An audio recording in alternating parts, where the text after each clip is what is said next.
अच्छा, तो ये ऐसे होगा। ठीक है। बस कर केतकी, कितनी देर से पढ़ाई कर रही है। चल मेरे साथ जरा खाना बनवा दे।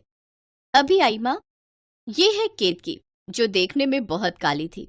केतकी के घर में उसकी माँ सरिता और उसका बड़ा भाई सुनील रहते थे।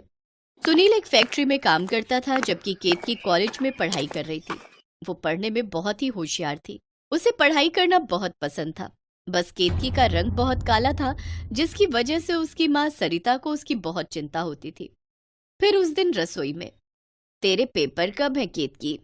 माँ, बस अगले महीने, फिर मेरी ग्रेजुएशन कंप्लीट हो जाएगी। उसके बाद क्या सोचा है? माँ, मैं शहर जाकर बच्चों को पढ़ाऊंगी। हैं? और यहाँ कौन रहेगा मेरे पास? क्यों? भैया है तो सही, और वैसे भी उनकी शादी तो होने ही वाली है, तो आपके पास भैया भाभी दोनों रहेंगे। देखना, सुनील की शादी को अब बस 20 दिन रह गए हैं और कुछ भी तैयारी नहीं हुई अभी तक। अगर शादी में कुछ कमी रह गई तो सुनील के ससुराल वाले गुस्सा करेंगे।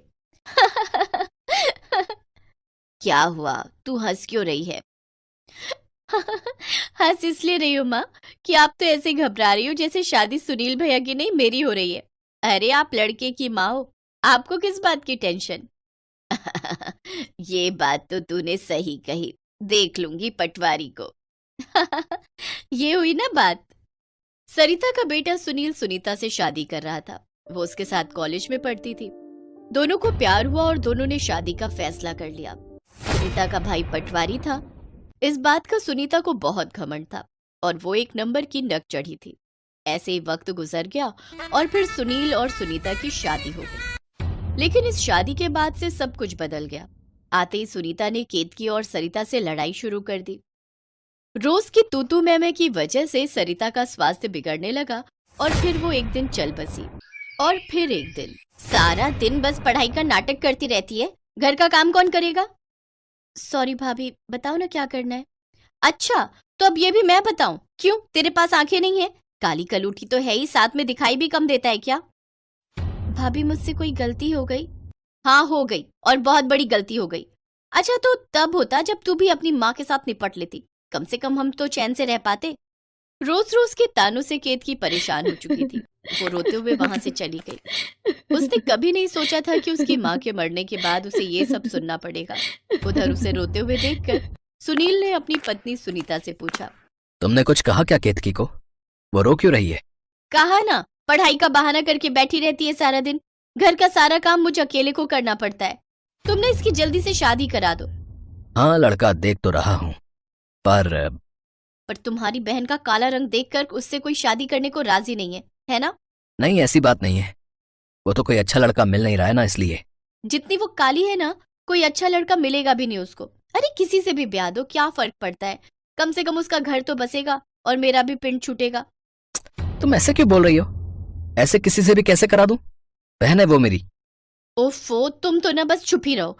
और अगर ज्यादा प्यार आ रहा है ना अपनी बहन पर, तो तुम कर लो अपनी कोशिश, और जब कोई लड़का ना मिले ना तो मुझे बताना। मेरे गांव में बहुत लड़के घूम रहे हैं, किसी न किसी के सर मढ़ी दूंगी इसे।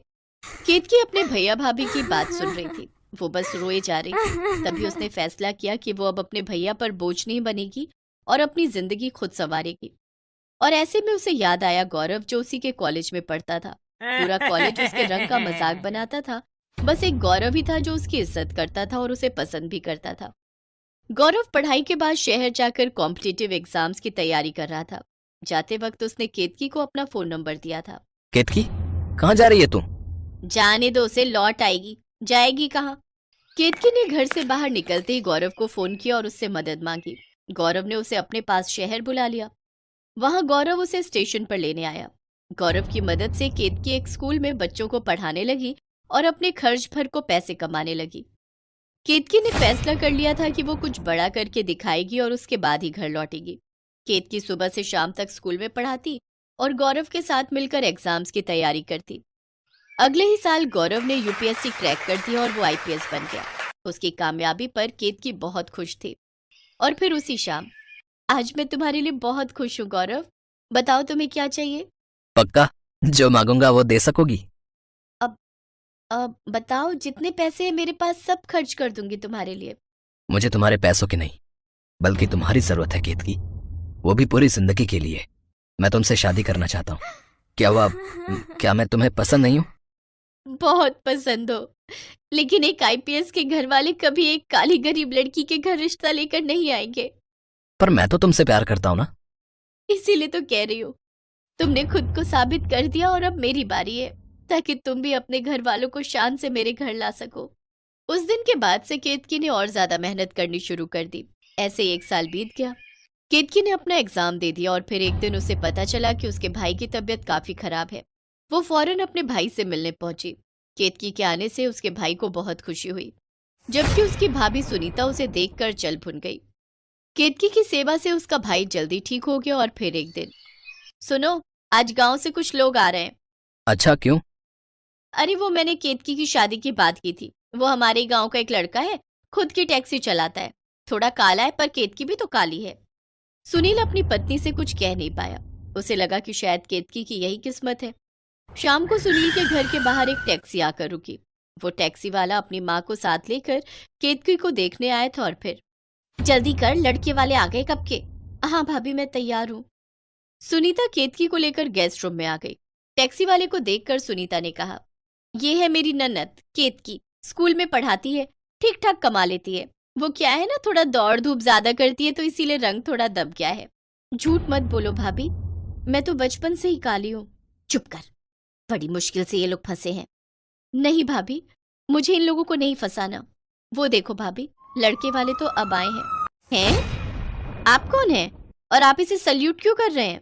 नमस्ते, मेरा नाम गौरव है और मैं निशांतपुरा का एसपी हूँ। आपसे केतकी मैडम का हाथ मांगने आया हूँ। केतकी मैडम? जी, केतकी ने यूपीएससी टॉप किया है। अब वो एक आईएएस ऑफिसर बनेंगी। इतना सुनते ही टैक्सी वाला चुपचाप वहां से खिसक लिया और सुनीता का मुंह खुला का खुला रह गया। पटवारी की बहन की बोलती आईएएस ननद के सामने